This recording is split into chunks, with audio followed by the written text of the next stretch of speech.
Good evening, ladies and gentlemen. It's back. The Fallout Bar is back because the Paddy Power World Darts Championship has resumed from its post-Christmas break over at the Alexandra Palace. I hope you all had a wonderful Christmas. However you spent it over the last couple of days, got to meet up with friends and family, eat too much, drink too much, which is a standard Cam McFarlane trick, and enjoyed a few days off without the darting action. But it is back. We're back. And I've brought Cam McFarlane back.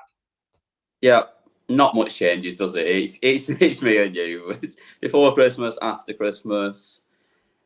I'm not sure how I'm catching shade from you on drinking too much, but that's a conversation for another time. I know what you mean, mate. You keep going on about. I'm a good boy now. Oh, someone's got a bird. No, I drive. There's a difference. I'm not allowed to. That car out front stops me from drinking, not the woman. She drinks more than I do. I think I drink not to have to get in it, I'll be honest. Leave my car alone, you. Good evening, everybody. Very hard on the 306 or whatever it is. 207. That has new wheel trims and new car mats for Christmas. Thank you very much. The BA. Not sure it's going to pass its MOT next week, but we move. We'll burn that bridge when we come to it. Correct. Graham Zilli says half decent session tonight. I think Humphreys will lay down a marker tomorrow night. We'll talk about tomorrow once we reviewed all of the action from today's play. Matthew's in says, evening guys. Els is in. He says, never been as rough in my life. Well, hopefully Cam won't waffle on too long and you'll be able to get back to your leftover Christmas dinners. I'll do my best. No, you won't. You absolutely won't. That's the biggest lie we've ever told. Once again, levelling that accusation at me from you is brave again from your part. I don't know what you mean. Anyway, we swiftly move on and we talk about today's action. 6 matches in total as we stepped it up to the third round, an increase in length of match. First of 4 sets for each player to book their spot in the last 16. And for once, here we go, look.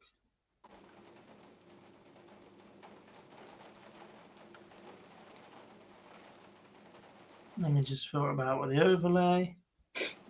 We have some results. Look at that. Beautiful. If only you'd prepared that and it actually was slightly smoother than that, that would have been wonderful. Don't ask for too much, mate. It is still the 27th of December. Come on now. Graham says, what fun will Williams get? Yeah, Scott Williams winning multiple things this afternoon, according to his post-match speech on stage. Shaggy, as he is affectionately known. You somehow muted yourself. I muted myself on purpose because it was absolutely hammering it down for a second here, and you know how it sounds when it rains in it. Up the Manchester. But he did defeat Martin Schindler 4-3 in a hotly contested match, one of the games of the tournament, I think, despite the averages. It was back and forward. Everybody in the chat, I'm not sure if it was just because we haven't had darts for 3 days or if we genuinely got caught up in the fact that it was a bloody brilliant match. It's a brilliant game. It was really, really good. Very hard work to try and do any of my day job today, especially while this game was going on. It was just back and forth. It was brilliant.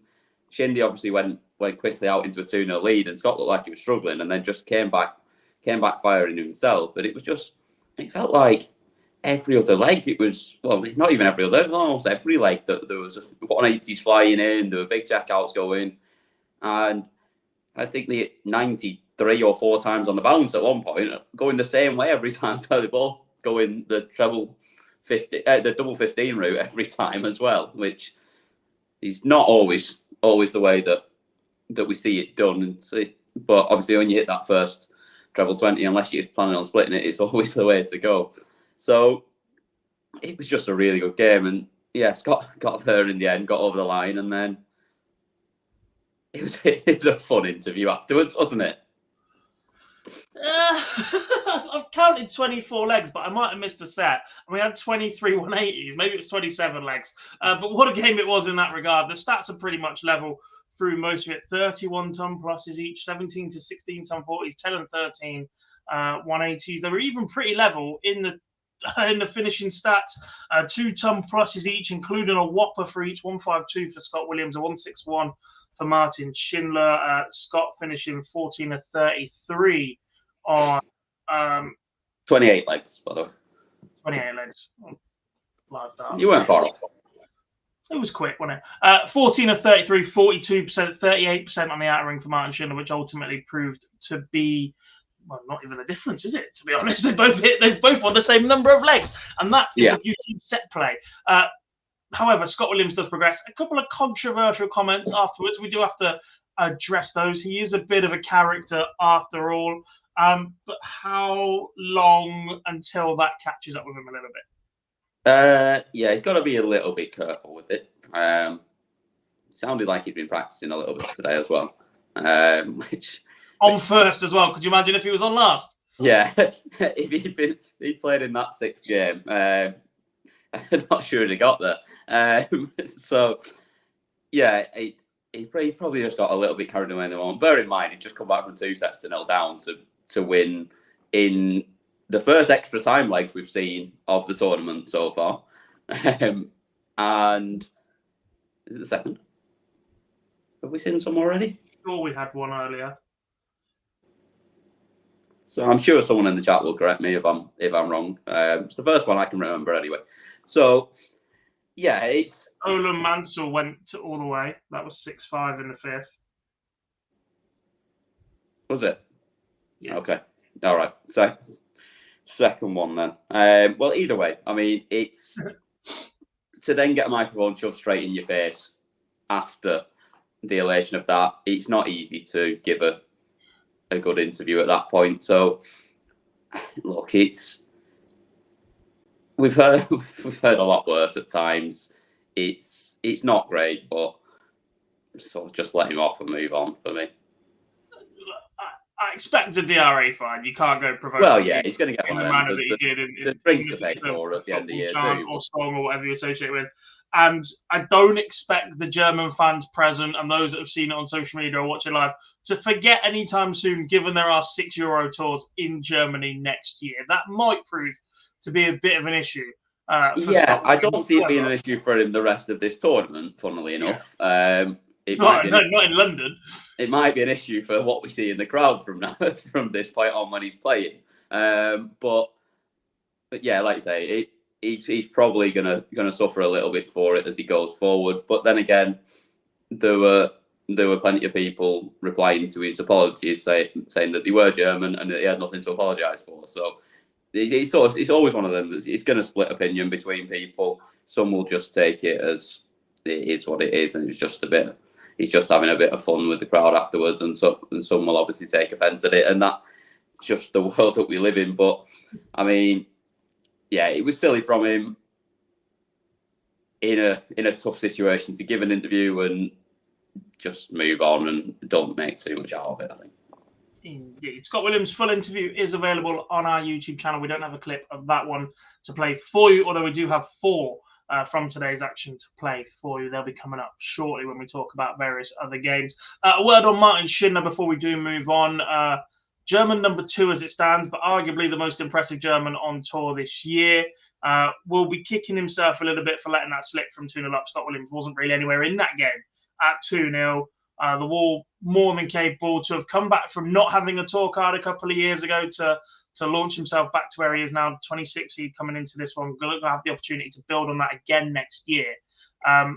That'll be a disappointment for German darts, given the result that follows shortly as well, and given just how strong Schindler's been this year.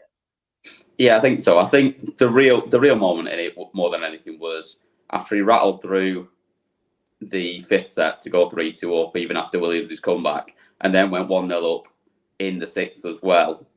From there, it was looking like he's won four legs on the bounce at that point. You're thinking, wrap it up here. I think it's took a bit too much out of Scott getting himself back into the game and go and get it done. But then he goes and loses the next sort of 3 legs on the bounce. But he breaks again in the decider as well. And just couldn't manage to get it done. And unfortunately for him, that's the end of his tournament. But again, he's not done a massive amount wrong, has he? I mean, I think as much as anything, it's credit to Scott for the comeback as much as it's Shindy's let it go.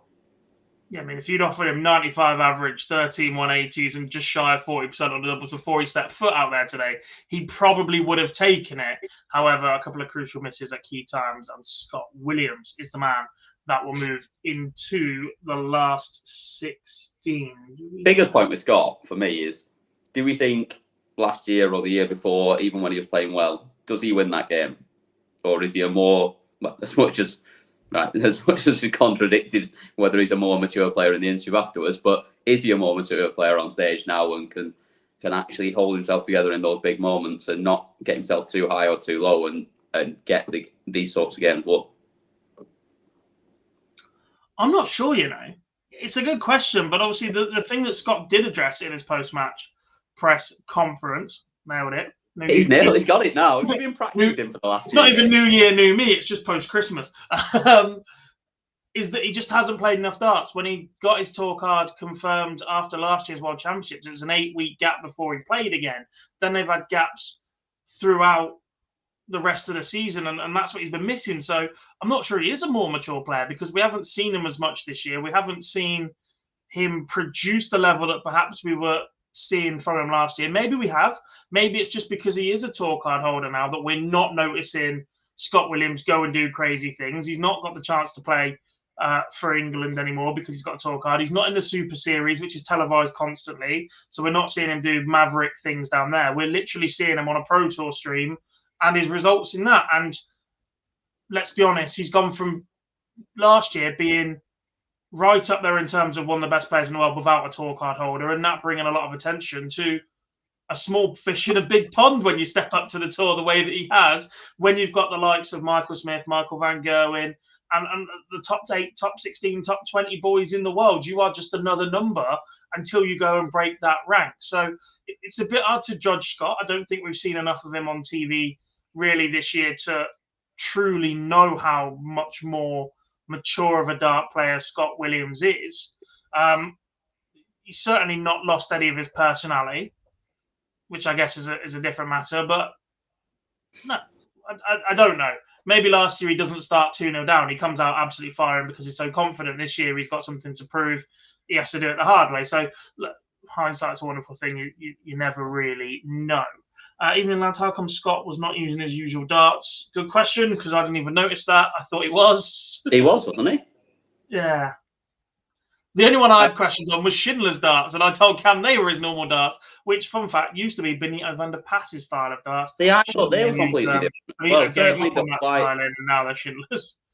Certainly the flight and stem set up on Shindies were different to what I remember him using. Maybe the barrels the same, but I thought they looked like they tapered off a little bit more than they used to. I think Razma changed flights potentially this evening as well. Anyway, on to the next game, and it was Dave Chisnall against Gabriel Clemens, a result that I can't remember if you said I got this one right, but actually before the game today, I did not fancy this at all. The more and more I questioned and had a look at Dave Chisnall's performance in round 2. Pre-match, I was fancying a Gabriel Clemens win here. I thought he was solid enough. But Dave Chisnall just about doing the job once again. Look, only 4 maximums in 5 sets for Chizzy. 95 average, 13 from 26 on the outer ring though. That's a staggering finishing performance from Dave Chisnall, 50%, that gets him over the line against Gabriel Clemens. Yeah, you didn't get the correct score, but you did have Chizzy winning it. I had Gabe winning it, and I think we were both in agreement earlier on today that Gabe was going to win this one, rather than when we quickly rattled through the predictions as a last-minute afterthought with our last one before Christmas. Yeah, I just thought this was all about. Gabe didn't really show up, to be fair, in this until it was far too late and threw in one good set. But that was it, really, and probably makes his stats look a little bit better than they were, to be fair. Not very good on the outer ring. And like I say, Chizzy's throw looked absolutely bobbins for most of this game. And I know it's not a pretty one anyway, but I think that break at 3-1 when Clemens had just put in his good set of the game saved Chizzy massively, because his action had gone to pot completely at that point. He was awful in that set, and he looked like he'd just lost it the throw completely, but he couldn't get anywhere near a treble. And having the break there, I think no break there, and they've got 2 more sets ahead of them. It could well have been 3-3 in a very different game, but just came at the wrong time for Gabe and the right time for Chizzy, and he came back out and actually played really solidly in the final set. To be fair, just to get it wrapped up, that was probably his best set of the match. John says he just tweaked a few things in the dart. That was regarding the Scott Williams dart. John, obviously a stable of Scott. It's not very often I'm going to accuse Dave Chisnall of overthinking anything or just thinking full stop. But it certainly seems to be getting to him a little bit this year. I think he's very conscious about his TV form this year. He said that in a couple of interviews he's given already and delivering a performance. His form this year has been right up there with some of the best in the world. You look at Euro Tours and Pro Tours. Dave Chisnall has been magnificent at times this year. The concern, I guess, is producing it here. He still hasn't won that elusive first TV major title. Was talked up a little bit coming into this. There were certainly people favouring a Dave Chisnall not to go and win it. He's not outright going them, but actually the absence of some of the top 16 players and their form dropping off, Dirk van Duivenbode, Danny Noppert, Johnny Clayton, Joe Cullen, Chris Dobie, all not having as good a year as they had last year. Dobie since the Masters, we'll put that caveat in there, and maybe some of the Premier League. There was a chance there for Dave to go and chuck his hand up for that final Premier League spot and barge his way back in to that big time, but that certainly seems to be weighing on his shoulders right now. I'm not sure how much it is that, like say that, whether it's that Premier League spot or whether it's just the fact that the more and more that the weight goes on for that big title, every time you go out there, it's a little bit heavier on the shoulders. But yeah, it's just, I don't know. I feel like we're criticising him here when he's comfortably won 4-1, but it didn't look good, and it sort of felt like he muddled his way through it a little bit. And yeah, there's been opportunities this year for him to go and do it, like you say, and until Luke went on his run for the last few tournaments, it felt wide open. It felt like there were opportunities to go and do it, and he's not done it again. And he's alluded to it himself earlier on in the tournament that he's just going to keep going and going until he finally wins that one. But it shows that he's thinking about it, and it shows that it is weighing on his mind. And like you say, when you're not just relaxing and just throwing your natural game, it makes this game a hell of a lot harder than it is the rest of the time. Yeah, I think there's always going to be those questions over Dave, isn't there? Anyway, just because of the action and the history he's got in those finals. Clemens, as you said, a little bit disappointed, didn't quite get going until it was a little bit too late in this one. But Chizzy Rascal, whatever you want to call him, the Yellow Peril, as the old Sky Dizzy Rascal montage interview load up VT preview thing used to say, progresses to the last 16, and this is him in his post-match press conference. I'll go watch it or tell someone. That'll be a good game, that will, because Wickham's playing very well. I was surprised he played so well against Nathan, but Nathan was poor. Yeah, I'll just go to that game, nothing after.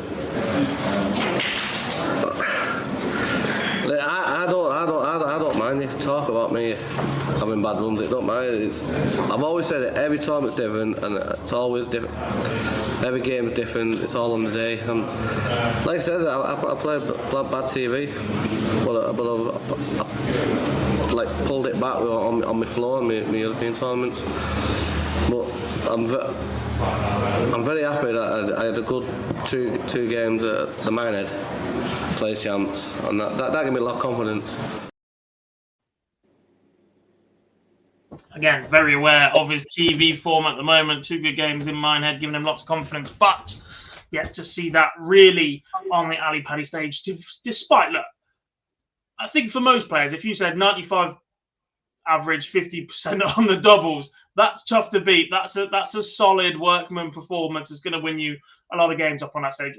Perhaps we have been a little bit harsh on Chisnall there, but it's only because we know the level that Chizzy is capable of. The afternoon session was rounded out by a quick one, just before we do that, just because before I forget about this question in the chat, because I just need to ask on it. Kenneth Gamewell in the chat saying much love from the United States. Is that Kenneth Gamewell of my Philadelphia Eagles?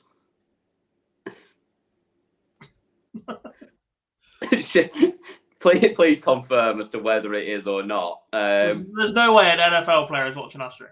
I wouldn't have thought so, but he has said from the United States as well, so possibly, like, you never know. So I just had to ask that question. You reckon? Do we think Luke Littler can win the championship? If he carries on playing like he is, and we'll come on to him shortly when we get to that, then absolutely he's got a chance. Whether he can hold it together at 16 years old, we will see. But I mean, he's playing as well as anyone right now. He's certainly right up there. Look, we're going to talk about him in one game's time. First of all, we do have to round out the afternoon session. That was Rob Cross against Jeffrey de Graaf. A very, very good performance from Rob Cross, this one, actually. I possibly understated this while I was watching it earlier on. 101.32 average from Voltage, a 4-2 win over Jeffrey de Graaf, the former Dutchman, now representing Sweden via the Nordic and Baltic Tour. This was so good from Rob Cross, in fact, that his two best sets were the sets that Jeffrey de Graaf won. That's how good a performance this has been from Rob Cross. De Graaf has still pinched those two sets, and Rob Cross has still gone on to win this match. I thought he looked brilliant. He did. Really, really good here. Solid scoring. He never really looked in trouble. And like you say, how he's lost those two sets also speaks to how well Jeffrey played as well. I thought he actually played really well. He was a little bit inconsistent early on, which probably hurt him a little bit.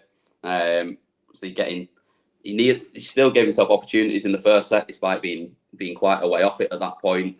But then once he loses that and then gets rattled through the second set, where Cross played really well and sort of stepped it up from there, I thought it was really, really impressive from Rob Cross to make it look as easy as he did, despite maybe a little wobble in set 5, where set 5, where you thought he should be wrapping it up 4-1 at this point. A small wobble at that point.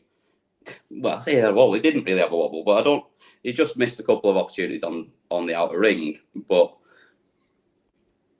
like I say, Jeffrey played really well and scored really well in that set as well. And Rob Cross is dangerous for anyone, isn't he? He's been one that's sort of gone under the radar this year. He has won multiple times on the World Series. He's been and won a European Tour event. It felt like him and Luke Humphreys were playing each other every other week in a final somewhere, some way. They were just on course at that point throughout the middle part of the year when all the top boys are off traveling and exploring. Those two were going about their business pretty nicely. And he's in a solid position right now. That's a very good win against Jeffrey de Graaf, who got better as the game went on. I think he's had a brilliant tournament. If you told me de Graaf was going to make the third round after failing to get out of both Group A and B at the Moda Super Series a couple of weeks ago, in which Steve West and Ben Robb were there, who represented tough opposition, but not as good as opposition as you're going to see in rounds 2 and round 3 at the World Championships. You might get one of those as a Pro Tour, well, not even as a Pro Tour, because he went in as an international qualifier. So you expect better quality from a Pro Tour player. You then expect a tough run from your seed as well. If you told me he was going to go this far and play as well as he has, I'd have been very surprised. But actually, he's shown what he can do up there, and I would not back against him going and getting a tour card again next year. No, definitely not. Like you say, he is someone that's clearly got the level to go and do it, and producing it on the stage shows that he can do it anywhere. If he can do it up there, he's certainly got the game for it. And like you say, he's had a really good run here in terms of what he's done. And I think so. Beating Jose, beating Richie Edhouse, that's not 2 easy games to start him off. Sort of tough games, people with a lot of experience up there, and then to go and give Rob Cross the game he did without particularly getting too close to him, it bodes well for him. It does bode well for him indeed. As for Rob Cross, could a second World Championship be on the cards for Voltage. 4-2 win in this one for him. Solid performance, a much needed step up from his round 2 performance, by the way. Wasn't great in that one at all. But he progresses, looks pretty solid. I'm not sure who he plays next because it's not up yet. Let me just go to that one.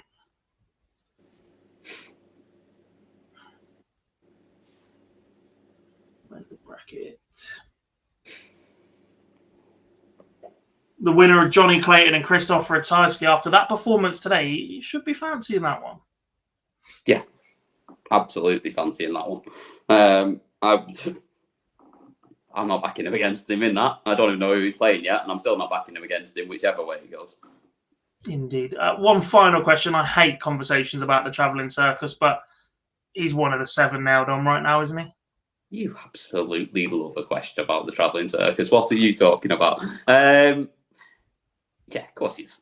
In a year when everyone else has struggled to put their hand up assertively, Rob Cross, after winning 2 World Series events, a European Tour event, is into the 4th round of the World Championship. I think he had a decent match play as well from memory.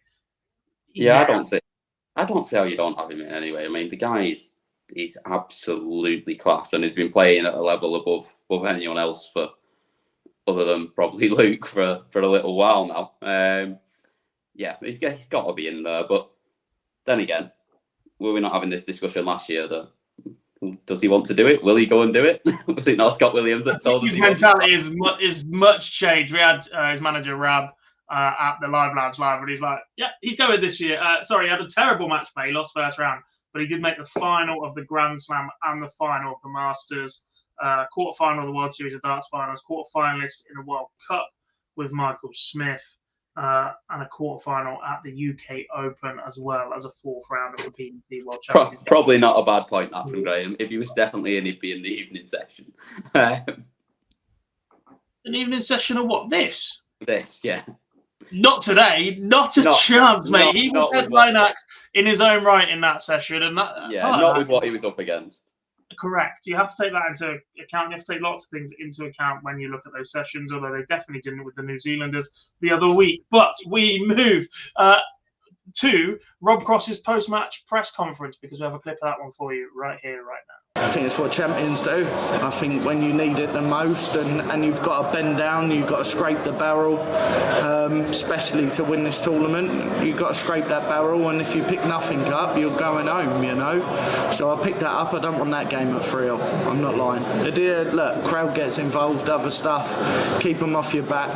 They've been brilliant since playing the 2 games, but for me, just keep them off my back and do what I need to do. Everyone loves an underdog story, and if I can keep the underdog story, I'll probably go in next games now and I'll be the underdog, you know. On that underdog story, the year that you've had, what you've produced, surely you can't be playing the underdog anymore. The fact that you've won here before as well, I know that we spoke in the build-up to this, you spoke about being here, having done it, and the fact that you're now into round 4, producing, again, a ton top in average, you're going to be well and truly above that radar now. I'm enjoying it. I'm enjoying the game in itself. I love the battle. That's pretty much, that last set come from that. Everything built up for that, you know, and the emotion, the throw, everything changed. As soon as I found that first start, most 180s I've hit in a set, I think, ever, really. But I suppose, yeah, the year what I've had a brilliant year. I've been getting better. I've been improving. But look, I'm still going to play people maybe the same ability, maybe better or whatever, so I've got to play it down somewhere, and as long as I get up there and do what I'm doing, it'll be a great game no matter what the next one. I love the mentality of dart players that want to be underdogs. Yeah. No one ever wants to be favourite anymore, and I absolutely love it. No, they're better than me. No, I'll do this. Except for Michael Van Gogh. And then the same players will get the ump 3 months later because you're not talking about them as a favourite for a tournament, or I'm not getting the respect that other players are getting because you don't want to be talked up as a player. Being an underdog. Asking for us not to pick you for the entire year, and then we roll up at the big one, and you going, no one's talking about me. Pretty much. Talking of underdogs, pretty much everybody that this young man plays for the rest of the tournament, barring a handful of players, are certainly going to put themselves in that position because, my, this kid is special. 16-year-old on debut, Luke Littler, a 4-1 victor over Matt Campbell-Camp. Mightily impressive from Luke the Nuke, who at this time is probably having his third kebab of the tournament. Well-deserved kebab as well at that, because he just never let Matt Campbell get in the game, did he? Just from the off, he was right on it. First leg, took out 40, I think it was, on first start, and you just thought, after Campbell missed 2 for the first leg as well, and then he took out 40 first start, and you just thought, just utterly nerveless, despite looking on his walk on when he first got up there like he was feeling it a little bit.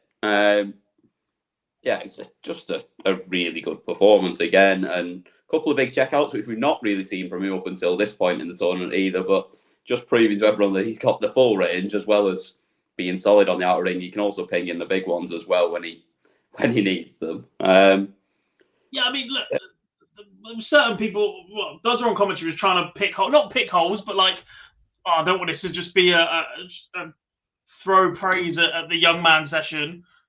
Then goes, he hasn't taken out many ton plus checkouts, and then he fires in a 167 later in the game just to prove that he can do it. And a 130 about a leg after Dozer said it as well. I think this game really turned, though, in the third set. Luke trailing 2-0. Matt Campbell quick out of the blocks after that first televised break.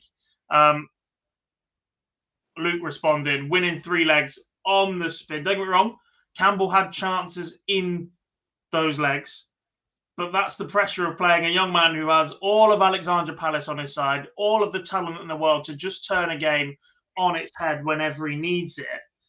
And I think that was the moment where the game was done. Don't get me wrong, Campbell then does respond and take that 4th set. Luke started to lag just a little bit, but he comes straight back out of the blocks after that second TV break, gets the job done in 4 legs to win the 5th set and book his spot in the last 16. Yeah, that was the big moment. Those darts for 3-0 in the third set. If it's 2-2 after 4 sets, then it's a very different game at that point, isn't it? And then you really see whether he's got it under pressure or not.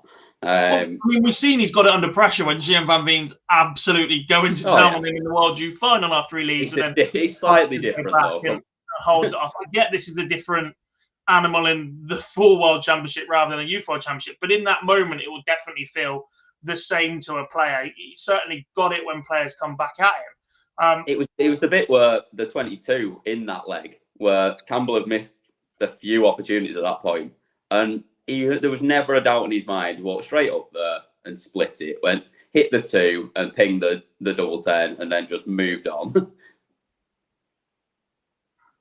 I mean, the other question that I guess that Luke's almost answered tonight is, pre-tournament it was he's got all the talent in the world, but all he's used to is short format games. Right, the most he's really played is a race to 6. He played a couple of best of 10s, I think. First to 10s at the UK Open, winning one and then losing one. But other than that, it's been first to 6s. Super Series is best of 7s. JDC's been pretty short format throughout that. Even when he goes and represents England, they've been one-leg shootouts, and WDF tournaments aren't known for being massively long because they play one a day and that sort of thing. But actually, to do that over 5 sets and average 98 like he has, 97 in the end, and then in the final set to win legs in 16, 11, and 12, show that actually it doesn't matter. He will stand there all day and he will stay at the same level. Yeah, and that's it. I mean, 20 legs up there tonight. I know it's still not the longest of games that we'll see. Like I say, we've seen longer up there today, but it's still a lot of legs, and to sort of keep it up there for that time and sort of respond as well, where he did look to fall off a little bit as he got into that longer pace. Like that second set was magic, at 113 average or whatever it was, and then dipped off a little bit, but then to come back, it showed that he's got it and he can sustain it. And okay, it's only going to get longer as it goes on if he keeps going in this tournament, but also he's 16. I mean, you can just play all day at 16, to be fair. I was playing about 3 rounds of golf in a day at 16. I certainly wasn't. Let's have a quick look. Nathan Rafferty will be keeping a close eye on this one, won't he? Right now. What are we on here? Sorry.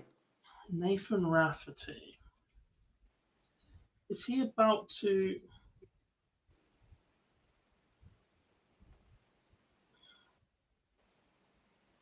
Is Rafferty... Am I right in thinking Rafferty's about to lose his tour card? Just having 69th. Other tour card race.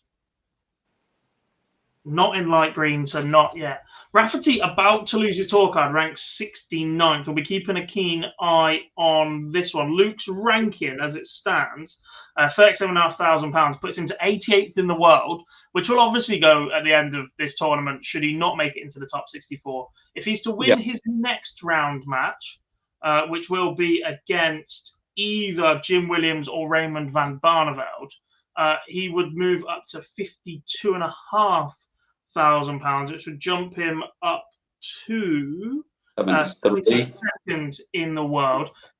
A run to the semi-final, which would mean beating likely Gary Anderson or Gerwen Price over 9 sets. Yeah. Would put him to £102,000 and into the top 64, very much save Nathan Rafferty's tour card. Yeah. He's got another fan, hasn't he? That's it. Well, yeah, absolutely. Not that anybody would like to see him on £100,000 in the Order of Merit before he's even picked up a dart in his 2-year tour card race. That would be, well, it'd be 1 year after that, wouldn't it? But certainly be a nice little platform to start with basically a 2-year chuck at it. So that answers your question. Can Luke get a tour card with Order of Merit and pass the Dev tour card down if he could beat Price or Anderson? Probably, yes. Do you think Luke upset Barney or Jim Williams? I actually think he's got more chance of beating Barney than he has Jim right now. I think Jim is the sort of player that just won't be fazed by it, won't get drawn into it, and is probably playing the better darts of the two. I thought he was playing better darts than Peter Wright, and I think he's playing better darts than Raymond van Barneveld right now. If anybody's going to draw this to an early conclusion rather than a Gary Anderson or a Gerwen Price, I think Jim Williams is the man. If Barney manages to put his all into beating Jim, 2-day turnaround on that, might even be 1-day turnaround on that one for Barney, because he plays tomorrow. No, he plays Friday. 1-day turnaround. Friday. A very short turnaround for Barney on that one. Will exert a lot of energy to then take on a youngster who is fresh on a 3-day break. That could be very, very interesting indeed.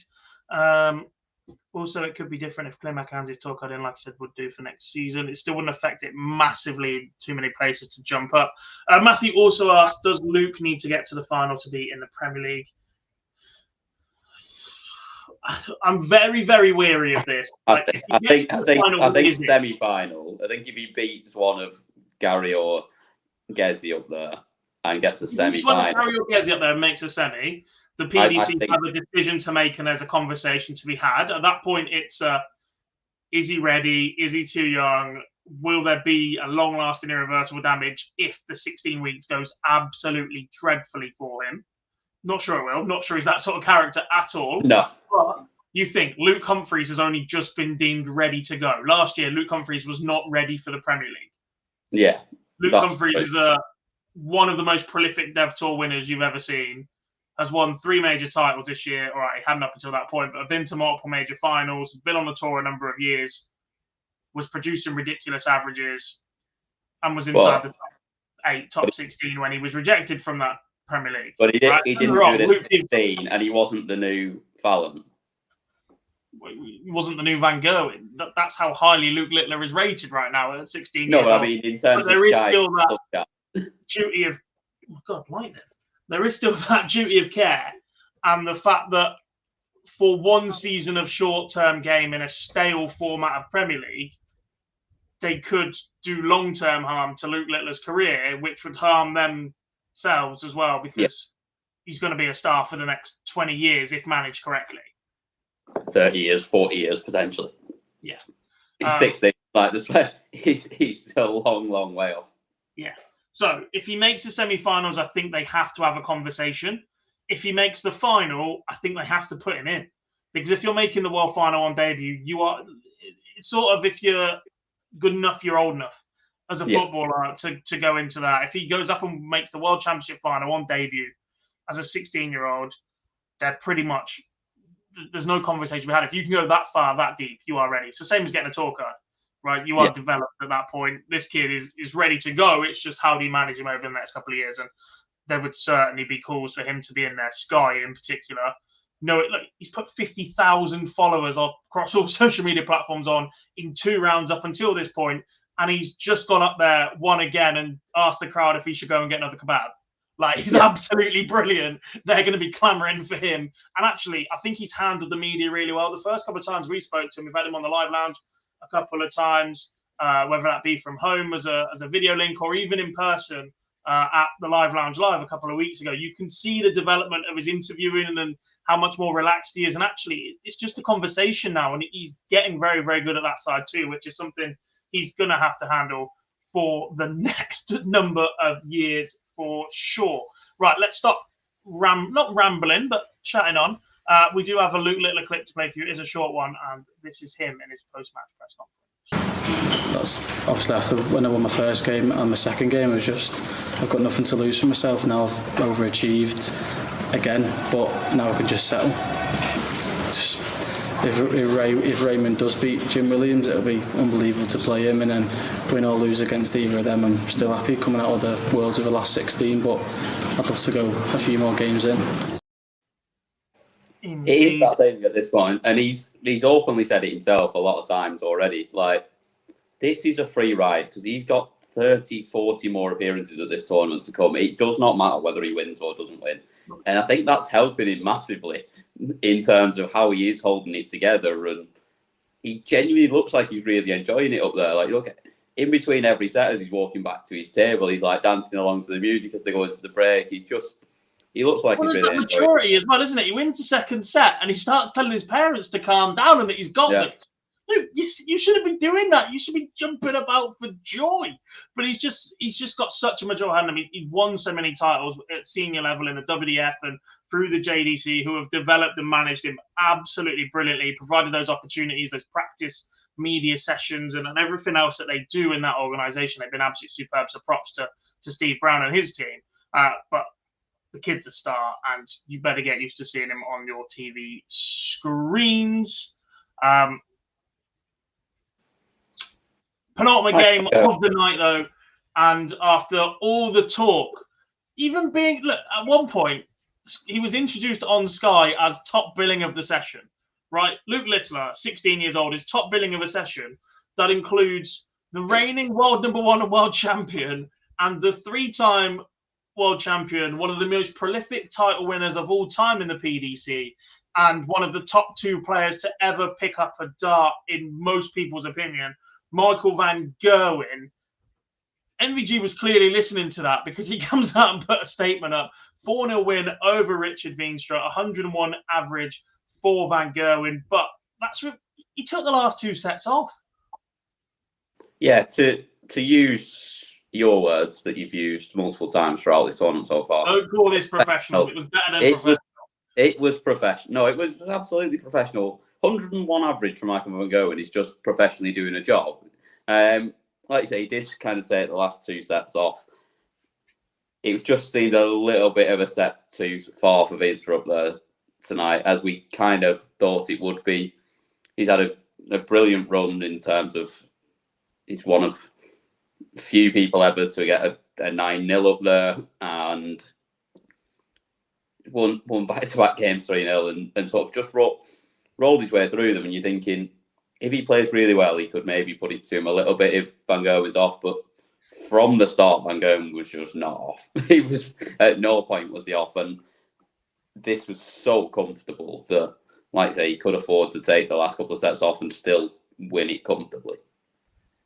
Is the worry for people that there is so much more? He made that look so easy today, didn't he? Like, That's the Van Gerwen of old. Apparently, he was there yesterday practicing, so he's certainly taking this serious. This is his 17th World Championship appearance, by the way. At this point, Phil Taylor was already on about 12 world titles, so he's got a long way to go to chase that record and keep staying in that conversation when it comes to World Championships. Don't get me wrong, the things he's achieved elsewhere are absolutely magnificent, but he does want more world titles. He wants to be chasing that. He wants to at least get better than Barney, which means he's got 3 more to go. He's still got targets to chase, and actually, despite all of his dominance in this sport over a number of years, even in 2017, when we're saying he was at his peak, he didn't win the World Championships. Gary Anderson won the World Championships. This is one that somehow, so often, has managed to elude him, despite being the figurehead in the sport for a large majority of those 17 attempts. Yeah, it has. And it does keep eluding him. And like I say, he's only won it 3 times out of 16, which... No, we're wrong. 3-time world champion only makes it sound bad. 3-time world champion is something that most absolutely everybody would snap your hand off for it. If you walk away from your career at 3 times, 100% you'll take it. But a player of Michael's ambition, caliber, and quality will want more. Yeah, absolutely. I mean, let's be honest, he should have more. With how good he has been the best player in darts for a very, very long time now, and he should have more than 3 world titles, and maybe you'd have had 1 more if he didn't get COVID that year. But again, with the fact that he doesn't win it that often up here, when he does dominate the rest of the proceedings, then maybe he wouldn't have done it that year either. But the thing is, I don't think this sort of game helps him as much as it was professional and it was a comfortable win, and he looked good up there in that second set. Well, it's better than good. He was incredible in that second set. But I don't think this helps him. It's not like it's easy to look comfortable, especially for someone like Michael, whose B game is 101 average against an 86 average where nothing's coming back at you, and you know for a fact you are not in bother at any point here. It'll be different when the pressure's on and when he has to step it up and when he's up against someone that does fire back at him. I think getting through so easily, no sort of a battle, no sort of a challenge doesn't always help. No, it doesn't. And I guess that where he has shown issues this year is when he has been under pressure. He said that he wants to play players that are in form. Yeah. And that's most likely going to be Stephen Bunting in the next round. The Bullet takes on Florian Hempel. That's not guaranteed by any means. Would you really want to play Stephen Bunting after that first round performance? Despite how good Van Gerwen's been in the 2 rounds so far, surely I'll take a crack at Hempel averaging 92 than Bunting averaging nearly a ton. Yeah, we've talked about this before, and I think you're being a little bit harsh on Bunting there. I think Bunting probably averages more than nearly a ton, to be fair. It'll probably be about 105 again, the way he's playing. But yeah, we've discussed this and said, what would you rather? Do you want someone to play the best when they come up against you, or do you want them to play pants? And I'll take them playing absolutely pants every time. Give yourself the best chance of winning. There is absolutely nothing else written on the trophy apart from your name at the end of it. I don't care who I be. I don't care how I got there. Peter Wright constantly going on about the fact his first UK Open felt hollow because Van Gerwen wasn't there. Nah, doesn't matter. You want a major title. There's literally only Peter Wright that bothers. Everyone else just looks at it and goes, "Oh yeah, Peter Wright won that year." Yeah, 100%. Even the snow year, people remember. There was no crowd there. There was nobody. Dave Pallett was in a semi-final, for Christ's sake. Rob Owen was there, but nobody cares. Gary won it. That is all that matters. Sean says, do you think MVG was better of XQ match, or has that nothing to do with it? I certainly think there was a drop-off when he changed equipment. There was a mental block about moving away from that set of darts that he'd had for so long. I just think in that time, people have realised that, A, he is human. He's not a machine. There is that air of invincibility gone away, but I think that's because the standard of other players has got so much better, and other players learned to beat Van Gerwen and to not fear Van Gerwen. I also think there's a bit more of a technical change rather than just the darts. If you go back and watch Van Gerwen of old, you can see the dart pointing down more. before the throw, and you can analyse it that way. So I think there's been a technical change, whether that was deliberate or not, whether that's the hunching over or just a natural evolution of his throw. I think it's a culmination of all of those factors. Let's hear from the Green Machine after his win over Richard Vinstra. Okay, yeah, of course. You have to play well if you want to beat him. Whoever comes on your path, you're not allowed to make any mistakes against anyone, wherever they come from. If they're German, English, I don't care. I have to smash them. Yes and no. I think if you look like talent-wise and I think I'm slightly better, but the way how he doesn't care whoever he plays, and that's why I admire him. He's a big talent player, and me and Vince spoke about him. He's got one little thing in his throw on the end, why I don't really fancy, but for the rest, he can win a lot of tournaments in the future of dance, 100%. Notice how I didn't say this one though, because Michael firmly has his eyes on Michael Smith. I was going to say this is the. It was going to be a nice little segue if we didn't have Michael's clip from asking about equipment going into the Michael Smith game, to be fair, because I think he's struggling with the change of equipment as well. And despite the fact that he's won 4-1 tonight, he cannot follow a dart the same as he used to be able to with his old darts. Again, I don't know where I sit with this one. He clearly looked to be a different player this time last year. He was comfortable with equipment. The thing is, when he first changed, he looked brilliant with these. I'm not sure what's going on with him. But I think the bigger concern tonight is that the headstrong, mentally prepared Michael Smith wasn't there tonight. And that was the biggest compliment people were paying him last year. That was the reason why I and others were saying he could go on and break that duck of a major title and then go on and win the World Championships in the way that he did.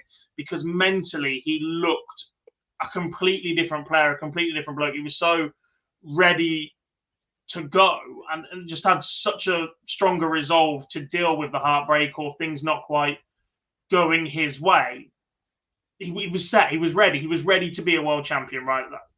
Absolutely. Yeah, he was. He was, absolutely. He wasn't. That was the Michael Smith of old.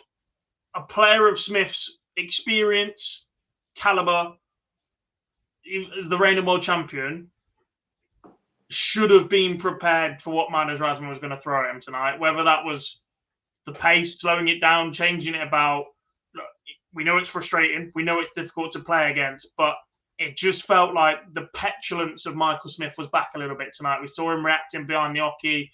We're going to hear in his post-match press conference again a bit more about playing against somebody who plays at that speed from Michael Smith, but I'm not going to lie, I don't enjoy watching games like that. I never have done. No. And I certainly don't enjoy playing against them, but I'm 28 years old and struggle to put a decent Super League average in. I'm not the reigning world number one world champion. I do have to learn to deal with these things, but not in the same manner, right? It doesn't affect my livelihood. It just affects how miserable I am after another vodka. Yeah, exactly that. And I just think, yeah, he did look like he's getting a little bit frustrated with it, but I mean, come on. They've both been around for a long time now. Madders did nothing different today than he does every single match that he plays. And it's not even so much that he's not deliberately slowing it down. He's just away with the furries half the time. And then, he's at the back, messing with his water bottle. And then all of a sudden, he's like, oh, I'm throwing now. And he goes up. And he always takes his time to set himself and get himself ready. That's what he always does. And, yeah, he was getting a bit frustrated with it. But I just think the bigger issue is that first dart is still perfect a lot of the time. And it was a lot tonight. But when it is, he doesn't seem to be able to get three in there as often and as regular as he used to be able to, even when he hits the second one and it's perfect again for it. And I think Sean's mentioned that they do look a little bit thicker, the darts as well, the barrels. I don't know whether that's just because of all the grip on them or whether they just look visually slightly thicker. Obviously, clearly very different points in there. Those weird points he's got in there that look like they've got drill bits in them. And then, yeah, it just doesn't seem to just go in quite the same as the old ones used to. And when you've been using set of darts for that long, and we all know why he changed. Obviously, we were having this discussion in the chat earlier, and I was asking how much the difference was for him to move over, because was it worth it? Because he just doesn't look the same player he did with those darts. And yes, there's a drop-off in form. Yes, there's probably a drop-off in focus because he has now achieved it, which is hard to get yourself up again to do it again once you've achieved everything you've been waiting for so long. But when he still looks to be throwing them well, and even when he's throwing them well, he's not getting 3 in there now, and the last one's deflecting just below every time rather than actually following it in. I guess the other thing is, you touched on it there before we even talk about equipment, is getting yourself up for it. He's another player who has said that it feels a bit different the day after winning. It doesn't quite feel how you expect it to feel. Then you're bombarded with media an awful lot. He barely had a day off between winning the World Championship and the end of the Premier League because he was either doing a midweek exhibition that people were clamouring to see the World Champion, or he's doing some sort of media request. He's there a day early, or he's here, there and everywhere. And that may have taken its toll on him at the start of the season. Effective again at the start, as we saw from Peter Wright when he wins the Masters to back up his World Championship. But the rest of the year has been pretty barren. And Michael Smith seems to be somebody else in that position. However, he's into the next round. Was it the most impressive? No. Are his potential opponents in the next round going to allow him to play at a much more comfortable pace? 100%. Chris Dobie or Ross Smith away, and they're all just going to get on with it. And that should allow Michael Smith to flourish and play his game. Look, I don't think we've learned an awful lot about this one against Michael Smith, against Matters Razma from Smith. Yes, he can battle through. Yes, Razma's dropped off an awful lot. Awkward, slowed the game down. Smith's had to battle through, but I think he would have had to play very badly to lose this one. Winning the third set was crucial for him, but I think he won that one 3-1 in the end anyway. It's just job done from Michael Smith. We'll learn more when he can play at a better pace, because actually, if you look at potential opponents for his run-in from here, they're all going to allow him to do that. Rob Cross is probably the slowest one. You've got Clayton or Ratajski if they come through that one, Dobie or Ross Smith. Cross is generally pretty rapid for the most part, though. It's only occasionally at the end of a leg that he tends to slow it down. When he actually gets up there and just throws his 3 darts for the rest of the leg, he's pretty rapid as well, to be fair. Yeah. At that point, I just think everybody else left in the tournament is going to allow him to play at his pace. Evans or Gurney, Cullen or Searle, Humphreys or Petretsko, Heta, Vampire. Do we see Vampire going all the way to upset him in a final? Probably not. Scott Williams gets on with it. Van Gerwen, Hempel or Bunting. Hempel's probably the slowest one of them lot. Everybody else seems to get on with it. Kirchmar, Anderson. Dolan might slow Price down, but is Dolan going to go all the way to disrupt the Michael Smith run? I doubt it. Jim Williams gets on with it. Barney gets on with it. Littler gets on with it. There's a theme here that the players that play at a rhythm and a pace are going deeper, and that's going to allow others that do the same to flourish. Yeah, it is. And point on Razma, just before we move on, he's got such potential, but we just seem to see it every time, that especially when it comes to the bigger events, he'll have one reasonable game and then he'll have a game like this where I assume it is partly down to the rhythm and the way he throws, and he takes his time, or he's wandering off for a minute and then he's back to make his throw, or he just doesn't seem to be able to back it up and do it again. And I mean, he's coming in as a seeded player, so he's doing plenty right, but will he ever make that step to being a top player, do you think? I don't know. I certainly think there's a bit of a mental block there for Razma in believing just how good he is. And again, when it seems to go badly for him, he does tend to mix the pace up. He is one of those players that can play at 2 paces, and that seems to come out more often than not when he's perceived to be struggling or up against it. But actually, I think that throws him off just as much as it throws his opponent off. He is a player who plays much better when he's in a rhythm and chucking in treble 19s for fun. Right, let's hear from Bully Boy Michael Smith in his post-match press conference before we look ahead to tomorrow. We're going to race through predictions for tomorrow, considering we've already been talking for an hour. The last 20 minutes in the practice room, I actually watched him and timed him. And if he stuck to that, he would have played a lot better. He threw a dart, stand back, he threw another, stand back. And should have got used to it, but he was trying to speed up or slow, and I think that's what didn't help him either. He just tried to think about putting me off, I guess. But lessons learned, I learned my lesson, he's learned his as well now. Yeah, a couple of times. I wasn't looking at my watch to get off stage, it was just because I knew that I timed him, and I was like, you've gone over what I've timed, you've gone faster than what I've timed, now you've gone over it again. And it's one of them. This is why I always said to you, I like to play Michael, I like to play Gez, Gary, and everyone like that. It's just get on with the game, and that was Razma's biggest downfall. And he thought about too much of my pace, I think, and it didn't serve him well in the end. I think that was Michael's biggest downfall there, to be honest. Why is he stood timing him in the practice room, thinking how long it's going to be? He's clearly overthinking the pace at that point, which is why we saw him then getting petulant and being like he was about it when he's up on the stage. Like, just focus on your own game. Correct. 100%. Right, let's look ahead to tomorrow's 6 games to score predict. Cam and I are just going to race through these because, like I said, we have already been talking for an hour. Do get involved in the chat room amongst yourselves, but we're probably not going to read any out, just so we can all get to bed at a reasonable hour. We can get this out as an audio only for those that listen back the following day. We appreciate all of you guys as well, by the way. We never forget you. But we start tomorrow afternoon with Florian Hempel against Stephen Bunting. 3 Germans made it through to the last 32 of the PDC Paddy Power World Darts Championship. Cam, we've already lost 2. Do we lose the 3rd? Yes, I think so. I think Stephen Bunting is just playing too well, and I think he wins 4-2. I think Hempel gives a good showing, but Bunting wins. I also think Bunting wins, but I think 4-1.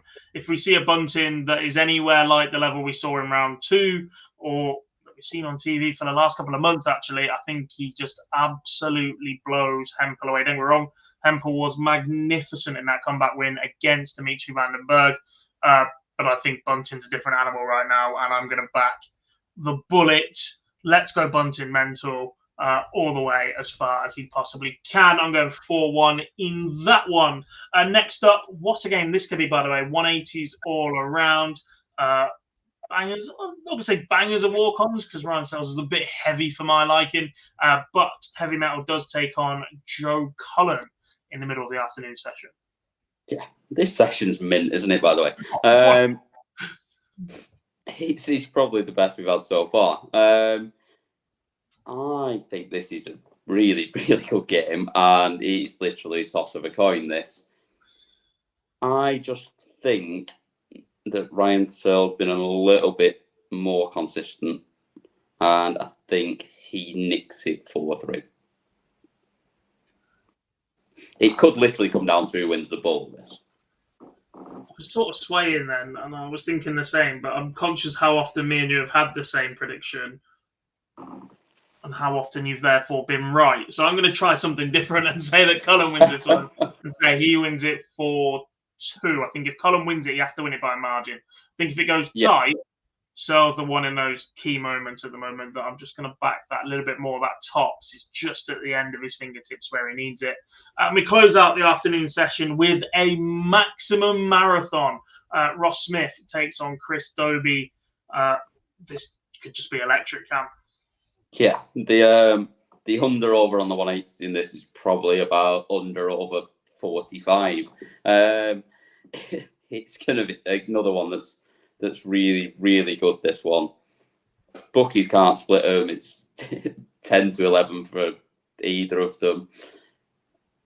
And it's got to go deep again, surely. I think it's a 4-3. And I like Ross Smith just to get it done.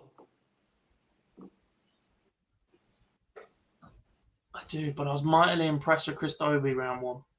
Round 2. I'm going to say Dobie shades this. I think it's a 7-setter as well, but I'm going to say the man from Bedlington wins this one 4-3. What session that is going to be, by the way. 3 games in there. Absolutely ridiculous. There's never a bull off in the deciding leg, Sean. That's 1 in the practice room. That is an old game. Nobody wants to see that on stage anymore, apparently. Oh, yes, you do. We just don't get to because the bookmakers need longer to decide. Into the evening session, and it starts with the former world champion Gerwen Price, the Iceman, taking on Brendan Dolan. Get the chopper out. Jesus. Jesus. Trying to get us cancelled.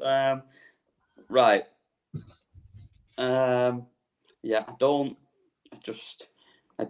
I like Brendan Dolan, and I would like to pick him here, but I don't think someone that just scrapes past Michael Mansell can beat Gezi Price on this stage. A very good Mickey Mansell, by the way. Let's not just completely shrug that win off. That was an exceptional game.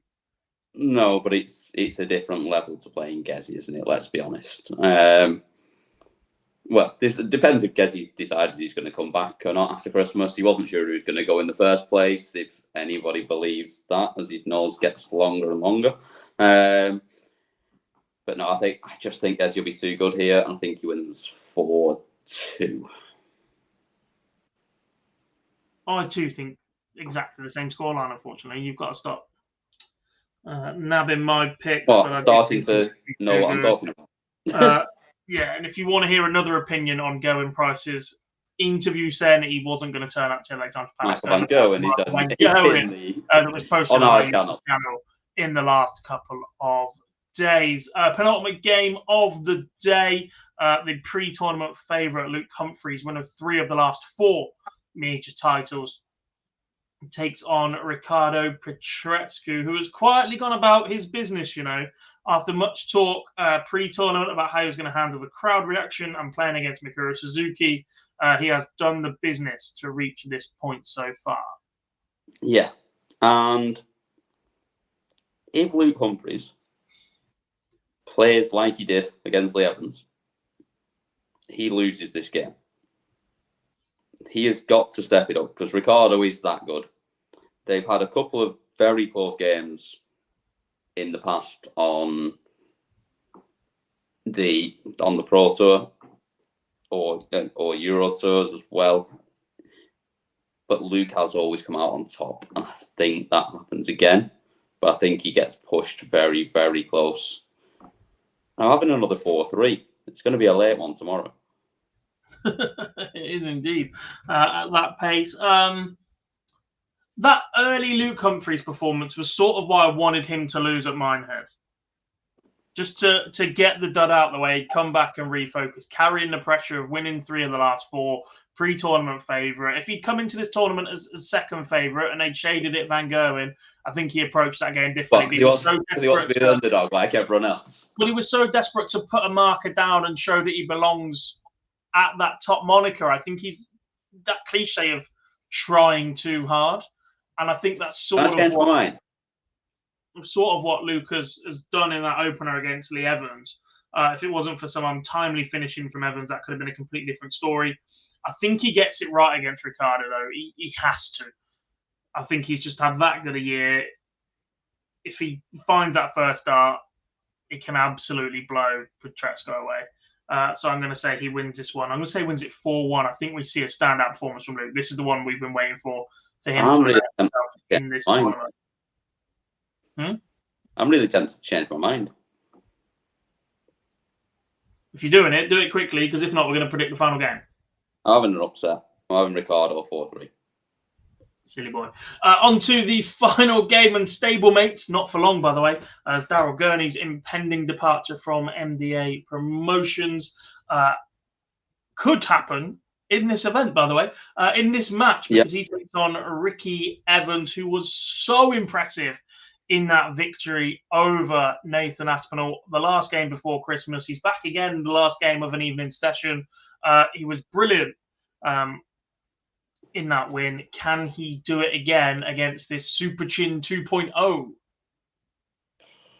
It's going to be a tough one, isn't it? It's going to be very tough. He didn't play the best of Nathan Aspinall, but Ricky played really, really well. And I think it's close. It's such a similar game for him playing Gurney as it is playing Nathan. It's a similar pace. It's not too quick, but it doesn't let Ricky get even too quick and sort of rushing up to the hockey before he's ready. We know he's always going to let the darts go quick, but it just keeps him sort of calm, keeps him level, and I think it helps him, and I think he wins 4-1. I think I have to go Gurney with this one. I love Ricky. I think he's a fantastic dart player and a fantastic character, but history suggests he's going to chuck one in at some point. Until he shakes that, and until we constantly see him going deeper and deeper in these tournaments, if he gets that preparation slightly wrong, this could be over pretty quickly with just how relentless Daryl Gurney has been of late. And I think Super Chin wins this one 4-2. 4-2. Okay. And with that, we do have a wrap of a show, an extra long one tonight. We do apologise to all of you that have stuck with it, but the Paddy Power World Darts Championship is back, and with it, the Fallout Bar was here with a bang. A big, massive thank you to Paddy Power for all of their continued support throughout this tournament. Those guys are absolutely amazing. They are the title sponsors of the World Darts Championship. If you are having a flutter, make sure you do it with Paddy Power for the best offers, promotions, but 18 plus, begambleaware.org, of course. Big thank you to Phil, who's at Alexandra Palace throughout this entire tournament, getting us all of the post-match interviews from all of the winners throughout the tournament. To everybody in the chat room, you guys are absolutely amazing. Thank you for sticking with us. Apologies for not reading out your predictions this evening. I hope you appreciate time made it so. We'll get back to normal throughout the rest of the week. And thanks to Cam for joining me once more on the Fallout Bar. It won't be me tomorrow night. It will be Mr. Lee Boyce in the hot seat, I believe, with a very special guest tomorrow evening as well. But I'll let him let you all know about that one tomorrow. Thank you very much for watching. We'll see you all very, very soon. Bye.